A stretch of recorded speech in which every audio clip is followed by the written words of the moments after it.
যখন একটা জাতিকে ঘিরে ফেলা হয় নিষেধাজ্ঞার দেয়ালে, যখন ওষুধ থেকে শুরু করে প্রযুক্তির পথ রুদ্ধ করে দেয় আন্তর্জাতিক ব্যবস্থা, তখন যদি সেই জাতি বলে আমি নিজে গড়ব আমার ভবিষ্যৎ, তখন সেই জাতি আর কেবল একটি রাষ্ট্র থাকে না, সে হয়ে ওঠে প্রতিরোধের প্রতীক।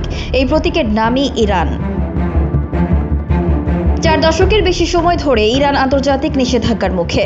অর্থনীতি, সামরিকতা, প্রযুক্তি সব দিক থেকেই অবরোধে ফেলার চেষ্টা হয়েছে, কিন্তু এই চাপের মাঝেও ইরান দাঁড় করিয়েছে এমন এক সামরিক প্রযুক্তিগত কর্মসূচি যা শুধু মধ্যপ্রাচ্য নয়, গোটা বিশ্বের শক্তির ভারসাম্যকেই চ্যালেঞ্জ জানাচ্ছে।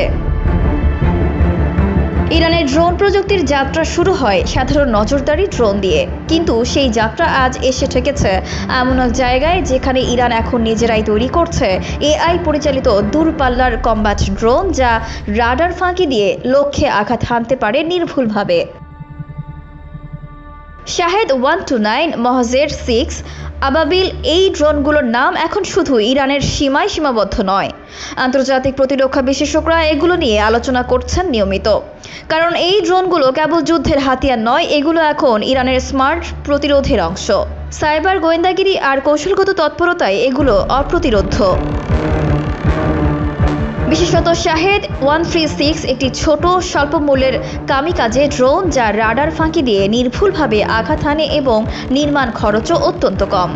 এমনকি এই ড্রোন এখন ইউক্রেন যুদ্ধেও ব্যবহৃত হচ্ছে, যা পশ্চিমা অস্ত্রনীতির ওপর চাপ সৃষ্টি করেছে।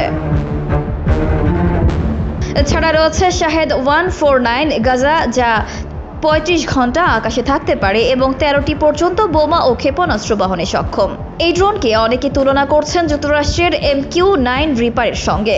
রয়েছে কাডার, একটি জেট চালিত ড্রোন যা ঘন্টায় 900 কিলোমিটার গতিতে ছুটে যেতে পারে। ইরান তাদের ড্রোনে যুক্ত করেছে ইলেকট্রনিক ওয়্যারফেয়ার সিস্টেম, যার মাধ্যমে শত্রুর রাডার ও যোগাযোগ ব্যবস্থায় বিভ্রান্ত সৃষ্টি করা যায়। অর্থাৎ শুধু আগ্রাসন নয়, এই প্রযুক্তি রক্ষা কবচ। তেহরান বলছে এই ড্রোন প্রযুক্তি কেবল প্রতিরক্ষার জন্য নয়, এটি এক ধরনের পলিটিক্যাল মাসেজ। ইরান চায় না কারো দয়া, তারা বলছে আমরা নিজেরা তৈরি করব, নিজের অস্তিত্ব নিজেরাই রক্ষা করব। এটি আত্মনির্ভরতার প্রতীক।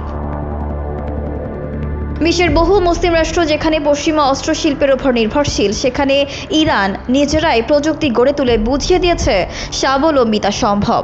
তারা শুধু তৈরি করছে না, রপ্তানিও করছে। সিরিয়া, লেবানন, ইরাক, এমনকি আফ্রিকার কিছু দেশও ইরানি ড্রোন প্রযুক্তিতে আগ্রহী। বিশ্ব রাজনীতিতে এটিকে বলা হচ্ছে ড্রোন ডিপ্লোমেসি। অল্প খরচে উচ্চ কার্যকারিতা দিয়ে তারা বন্ধুত্ব গড়ছে, প্রতিরোধ তৈরি করছে এবং এক নতুন ধরনের সামরিক সমীকরণ তৈরি করছে। কেউ বলছে এটি সন্ত্রাস, কেউ বলছে এটি সস্তার সন্ত্রাস, কিন্তু প্রশ্ন হলো কার চোখে? যারা মনে করে শুধু পশ্চিমের হাতে থাকবে আকাশের নিয়ন্ত্রণ, তাদের কাছে এই ড্রোন হুমকি। কিন্তু যারা বিশ্বাস করে প্রতিটি জাতির রয়েছে আত্মরক্ষার অধিকার, তাদের কাছে ইরান এক সাহসী অনুপ্রেরণা। ইরান আজ জানিয়ে দিচ্ছে আমরা কারো দয়ার পাত্র নই, আমরা অস্তিত্বের লড়াইয়ে হার মানব না।